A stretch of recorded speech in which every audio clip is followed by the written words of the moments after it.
नमस्कार साथियों, आप सबका एक और नए वीडियो में स्वागत है। और साथियों, आज की वीडियो है अपनी पशु परिचर एनिमल अटेंडेंट भर्ती 2024 के ऑनलाइन क्लास की। साथियों, आज की वीडियो में जो मैं आपको डबल गोल्डन टेबल बता रहा हूँ वेट एग्रो ज्ञान यूट्यूब चैनल की तरफ से, जिसमें से कम आपके 250 क्वेश्चन बनेंगे। कितने? 250 क्वेश्चन, 250 क्वेश्चन बनेंगे एक ही वीडियो से।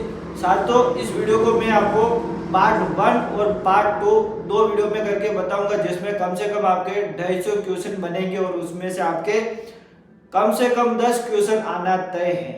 तो साथियों, आज की पशु परिचर के लिए पशुपालन की गोल्डन टेबल मैं आपको बता रहा हूं, जिसमें टोटल 10 पशु है, उनके बारे में पूरी जानकारी लगभग आपको यहाँ से हो जाएगी। तो साथियों, वीडियो के अंत तक बने रहेगा। चैनल पर नए हो तो चैनल को जरूर सब्सक्राइब कर बेल आइकन जरूर प्रेस कर देना। तो लीजिए साथियों, शुरू करते हैं आज की अपनी इस वीडियो को। तो साथियों, आज की वीडियो में हम जानेंगे गाय, भैंस, भेड़, बकरी, घोड़ा, सुअर, ऊंट, कुत्ता, बिल्ली और मुर्गी, टोटल 10 पशुओं के बारे में जो आपके पशु परिचर में पूछे जाने हैं। ठीक है साथियों, और इसमें हम जानेंगे टोटल इनके 27 जो शब्दावली है इन पशुओं के बारे में, उसके बारे में, जिसमें आपका इस पशु का scientific name, adult mail, adult female, young mail, जवान मादा, न्यूबॉर्न, नवजात पशु के समूह का क्या कहेंगे, इनके समागम प्रक्रिया क्या कहलाती है, प्रसव क्या कहलाता है, आवाज और मध्याग्रंथ मादा, मध्याग्रंथ नर, इसका साउंड, आवाज और क्रोमोसोम गुणसूत्र, इस तरह करके टोटल आपके 27 टर्म्स हैं, जो इस वीडियो में मैं आपको पूरा बताऊंगा। तो सबसे पहले तो पार्ट 1 में मैं आपको पूरा बताता हूं। तो लीजिए, सबसे पहले जानते हैं गाय के बारे में। अब साथियों, गाय के बारे में पूरी जानकारी देखिए कि गाय का साइंटिफिक नाम क्या है, जिसको कैटल काउ बोलते हैं, उसका साइंटिफिक नेम क्या होगा? तो उसका साइंटिफिक नाम है बोस इंडिकस। साथियों, स्क्रीन पर आप देख ही सकते हो, बाकी मैं बोल रहा हूँ आपको सुनाई देता होगा, तो इससे आप समझ आना। और आप लिख भी सकते हो बोस इंडिकस। क्या नाम है? बोस इंडिकस इसका साइंटिफिक वैज्ञानिक नाम है। और इसका जो अडल्ट मेल, जो वयस्क जो नर होता है, उसको क्या कहेंगे? उसको कहेंगे हम बुल। सभी जानते हो साथियों, इसको हम बुल कहेंगे। और वयस्क जो इसकी मादा है, अडल्ट फीमेल है, उसको हम बोलेंगे काउ, गाय। ठीक है साथियों। और जो जवान जो नर होता है, ठीक है साथियों, जवान नर, एक जवान जो आदमी होता है, जिसे लड़का वगैरह बोलते हैं, तो उसको बुल काफ कहेंगे। जवान जो नर है, यंग फीमेल, उसको बुल काफ कहेंगे। और यंग फीमेल है, जवान मादा, उसको हम हिपर काफ कहेंगे। ये साथियों गाय की बात हो रही है, हिपर काफ कहेंगे। ठीक है साथियों। और न्यूबॉर्न यानी कि जो नवजात जो होता है, यानी कि कोई भी बच्चा, बच्ची, बछड़ी या फिर बछड़ा जो जन्म लेता है, जो नवजात होता है, उसको हम बोलेंगे काफ, CALF, काफ। ठीक है साथियों, काफ बोलेंगे।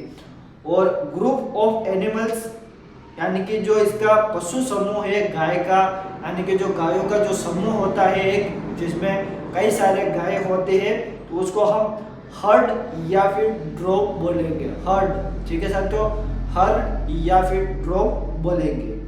और इसकी एक्टोमेटिक समागम प्रक्रिया, यानी कि जो क्रॉस करवाने की जो प्रक्रिया होती है, मेल फीमेल के आपस में जो मेटिंग करवाने की जो प्रक्रिया होती है, उसको हम बोलेंगे सर्विंग। क्या बोलेंगे साथियों? सर्विंग। आपको याद रखना है। और एक्ट ऑफ पार्चुरेशन, यानी कि जो इस पशु की ब्याने की जो प्रक्रिया होती है, एक्ट ऑफ पार्चुरेशन, ब्याने की प्रक्रिया, गाय जब ब्याती है तो उस प्रक्रिया को क्या बोलेंगे? तो उस प्रक्रिया को बोलेंगे काल्विंग। काफ, काल्विंग। बच्चा जो पैदा होता है तो उस समय उस प्रक्रिया को बोलेंगे काल्विंग।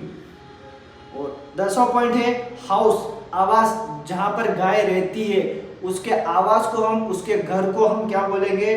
तो उसको हम बोलेंगे शेड या फिर यार्ड। ठीक है साथियों।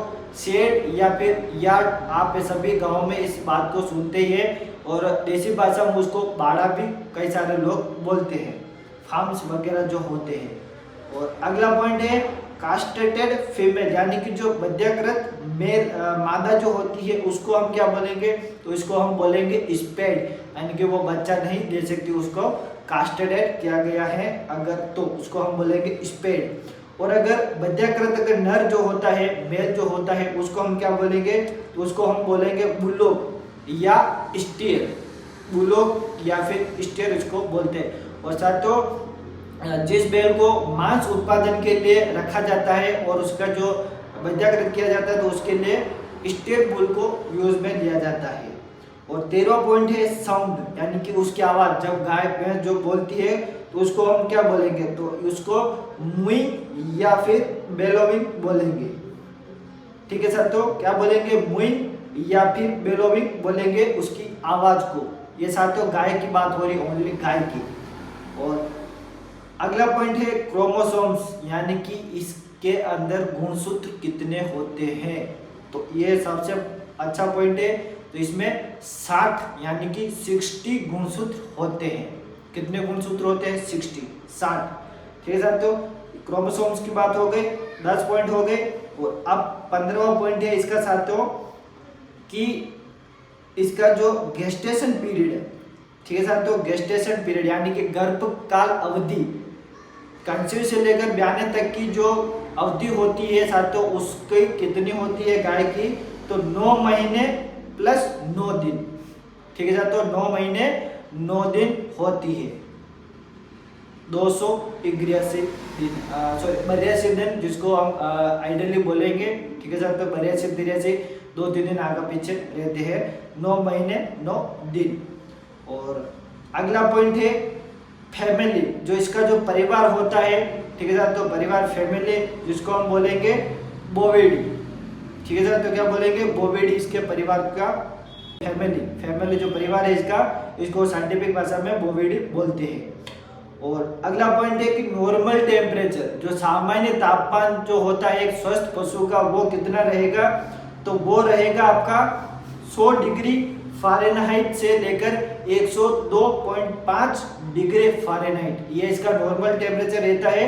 और 101.5, ठीक है सर, तो 101.5 इसका नॉर्मल यानी कि जो सेंटर का मीडियम टेम्परेचर है वो रहता है, बाकी 100 से 102.5 तक रहता है। और प्लस पल्स रेट, यानी कि जो नाड़ी दर जो बोलते हैं साथियों, पल्स रेट, तो नाड़ी दर इसकी क्या रहेगी, तो नाड़ी दर इसकी रहेगी 42 से लेकर 60 तक, 42 से 60 प्रति दर से इसकी नाड़ी दर रहती है, प्रति मिनट नाड़ी दर। ठीक है साथियों।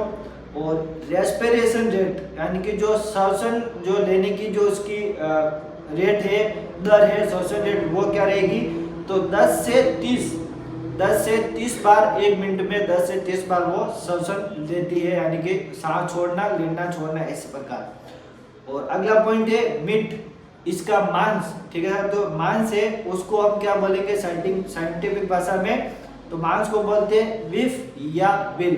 बछड़े के मांस को विल बोलेंगे और बड़े जो पशु है उसके मांस को बीफ बोलेंगे।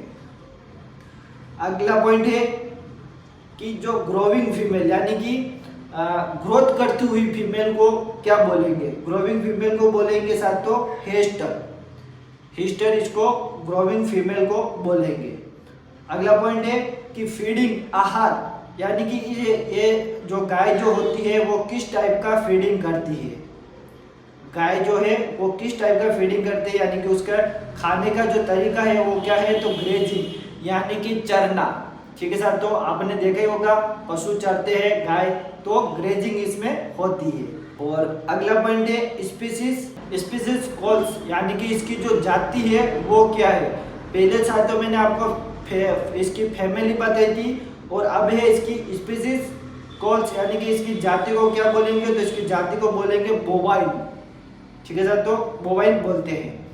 अगला पॉइंट है बोन्स, अस्थियां, यानी कि इसके पूरे शरीर में कितनी अस्थियां होती है, कितने हड्डियां होती है, तो 208 इसमें अस्थियां होती है गाय के शरीर में।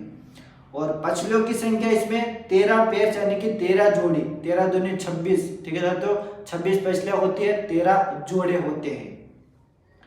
दांतों की संख्या की बात करें टीथ की, तो 32 दांत होते हैं, मनुष्य में भी 32 होते हैं, तो इनमें भी 32 दांत होते हैं, तो ये आपको याद रखना है। और आखिरी पॉइंट है अपना 27वां, स्ट्रेस साइकिल, जिसको हम बोलेंगे मध चक्र, कितने दिन का रहता है इसका स्ट्रेस साइकिल, कितना रहता है, तो 21 दिन का इसका स्ट्रेस साइकिल मध चक्र रहता है, यानी कि एक हीट से दूसरे हीट के बीच की जो दूरी है वो कितनी होगी, तो वो होगी आपके 21 दिन की।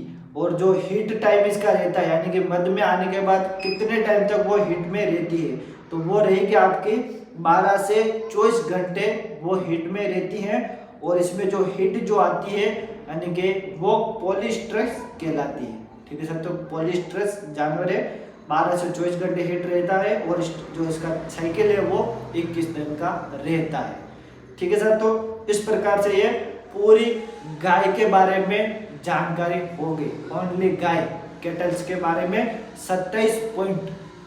अब देखिए साथियों, 27 पॉइंट आपके एक ही गाय के हो गए। तो इस प्रकार से टोटल 10 के मैं आपको बताऊंगा, और नेक्स्ट वीडियो में साथियों मैं आपको भैंस के बारे में बताऊंगा पूरी जानकारी। आज की अपनी हो गई गाय के बारे में। तो वीडियो अच्छा लगा हो तो लाइक कमेंट शेयर जरूर करना, और मिलते हैं नेक्स्ट वीडियो में। तब तक के लिए जय हिंद एंड वंदे मातरम।